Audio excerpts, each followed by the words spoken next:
आज 24 लाख स्टूडेंट से बात करना चाहता हूँ जिनको नीट पेपर लीक से नुकसान हुआ। सड़क से संसद तक हम आपके साथ खड़े हैं। 24 लाख स्टूडेंट से मैं कहना चाहता हूँ, आप अकेले नहीं। पिछले 7 साल में 70 बार पेपर लीक हुआ है और 2 करोड़ युवाओं को पेपर लीक से नुकसान हुआ।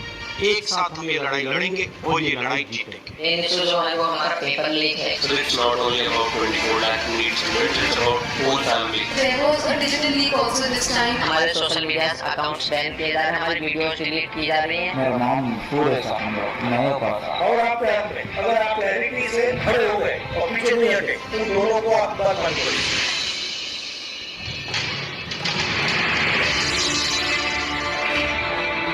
So we all have come here to talk about NEET exam. We already need 2024 exam. And most of others 70 plus above who are sitting in this room. Last year 610 was the cutoff. बाकी cutoff 657 पहुंच गया। 630 जो benchmark होता है एक respectable score का, उसमें देखो कंपटीशन तो बढ़ता है। तो जो इन्फ्लेशन रेट है वो 40% से सीधा 400% सर सिर्फ ये बोलना कि कंपटीशन बढ़ गया और पॉपुलेशन बढ़ गया, I don't think this justifies the statement.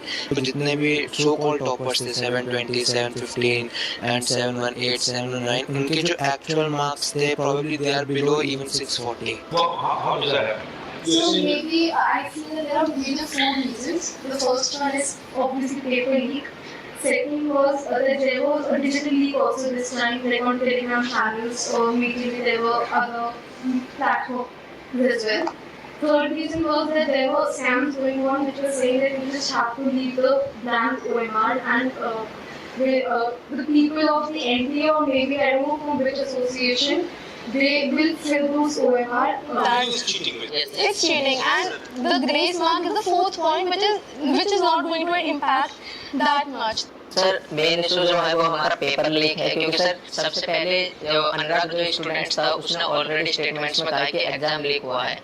Sir exam leak हुआ है उसने ऑलरेडी प्रूवन किया हुआ है, और हम शिक्षा मंत्री श्री धर्मेंद्र प्रधान जी से मिले थे।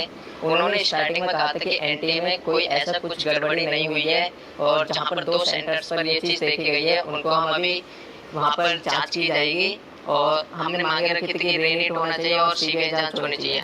बट उन्होंने सीधा जो आंसर दिया था वो दिया था कि सब चीज़ हम सुप्रीम कोर्ट की मानेंगे, जो सुप्रीम कोर्ट फैसला करेगा वही माने। बट सर सुप्रीम कोर्ट ने डायरेक्ट जितने भी केसेस हम पीआईएल डाल रहे हैं लोग इस चीज़ के ऊपर, डायरेक्ट जितने भी फैसले हैं वो सारे 8 जुलाई को दिए जाएंगे। बट उससे पहले स्टूडेंट्स पर इतना स्ट्रेस बढ़ रहा है, इतना प्रेशर बढ़ रहा है। सर हमारे पेरेंट्स भी इस चीज़ से दुखी हैं कि बच्चा मतलब इतने मार्क्स ला रहा है कि वो एलिजिबल है हर साल के अकॉर्डिंग। बस मेन जो डिस्टर्बेंस हुई है इस एग्जाम में वो है एक तो पेपर लीक, और दूसरी जो स्टूडेंट्स जो एनटीए ने ग्रेस मार्क्स दिए वो तो एक छोटा सा उन्होंने ग्रेस मार्क्स दिए वो अपने पेपर लीक को छुपाने के लिए। सर इतने दिन से आपको पता है कि गर्मी कितनी है, कुछ लोग गर्मी से मर भी रहे हैं, लेकिन सर हम स्टूडेंट्स और हमारे पेरेंट्स रोड पर इतनी गर्मी में सर लड़ रहे हैं इंसाफ के लिए, लेकिन सर हमारे लिए कोई भी कार्रवाई नहीं कर रहे, ना ही हमारे इंसाफ के लिए कोई कार्रवाई कर रहे, क्योंकि सर हमारे सोशल मीडिया अकाउंट्स बैन किए जा रहे हैं, हमारी वीडियोस डिलीट की जा रही हैं। हम अपने लिए आवाज़ उठा रहे हैं, उनसे रिलेटेड जितने वीडियो सर कोई भी गलत कंटेंट नहीं है, हम सिर्फ आवाज़ उठा रहे हैं अपने इंसाफ के लिए।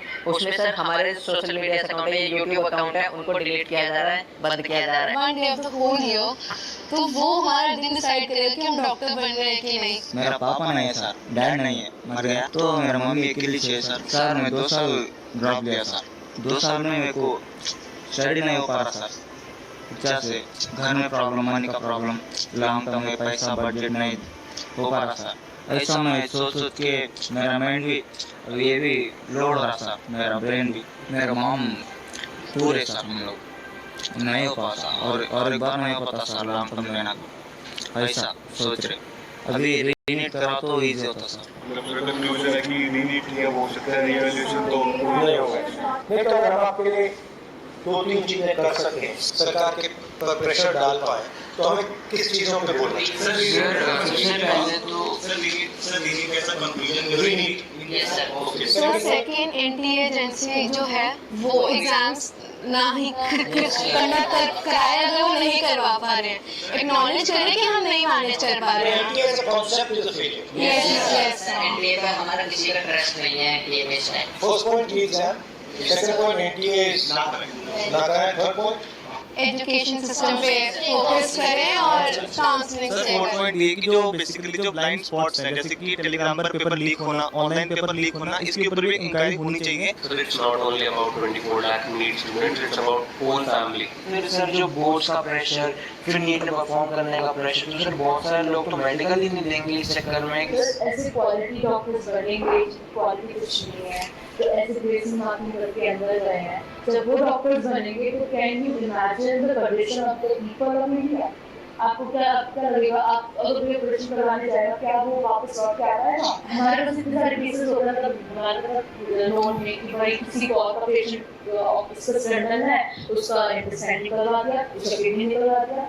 सर ऐसे केसेस, ऐसी सिकनेस हैपनिंग जितनी बढ़ जाएंगी कि क्या इमेजिन। सर जो ये रीनेट का कॉन्सेप्ट है और जो ये रीनेट का कंक्लूजन है, ये बेसिकली दो ही बॉडीज हैं इंडिया में जो इसकी पावर रखती हैं। First of all supreme court, जिसमें हम अभी काफी ज्यादा इंडिपेंडेंसी शो कर रहे हैं, and the second ministry of education. Ministry of education ने यूजीसी नेट का एग्जाम भी कैंसिल किया और उसके अंदर लाइक 1 डे के अंदर उन्होंने एग्जाम कैंसिल कर दिया। एक्चुअली ये दोनों ने इसलिए किया है क्योंकि पॉलिटिकल प्रेशर है, Yes. क्योंकि आप लोग मतलब चुप नहीं बैठे हो। Yes, sir. वो दोनों इंस्टीट्यूशंस निर्णय जब लेंगे जब आप प्रेशर डालेंगे। Yes, sir.